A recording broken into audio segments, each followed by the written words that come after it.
Ketua Harian DPP Partai Gerindra Sufmi Dasko Ahmad mengungkapkan hubungan Prabowo Gibran seusai heboh akun Fufu Fafa. Menurut Dasko, sejauh ini tidak ada keretakan antara Prabowo dengan Gibran, bahkan dengan Jokowi sekalipun. Dasko menyebut bahwa Prabowo juga tidak memusingkan soal munculnya akun Fufu Fafa. Bahkan ia menegaskan bahwa Prabowo tidak pernah membahas soal akun tersebut.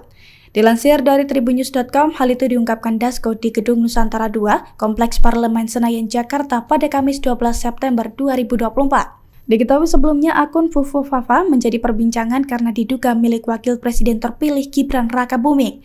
Akun tersebut menyerang Presiden terpilih Prabowo Subianto dan keluarganya.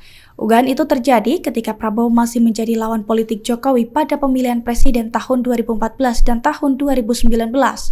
Namun Menkominfo Budi Aristiadi mengklaim bahwa pihaknya telah melakukan pengecekan soal pemilik akun tersebut.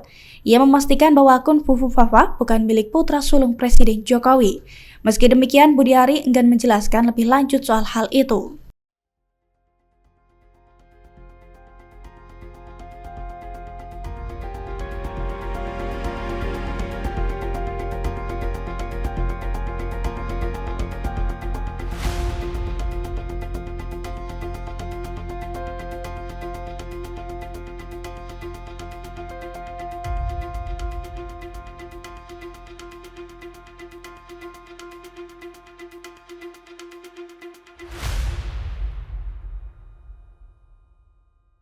Download Tribun X sekarang, menghadirkan lokal menjadi Indonesia.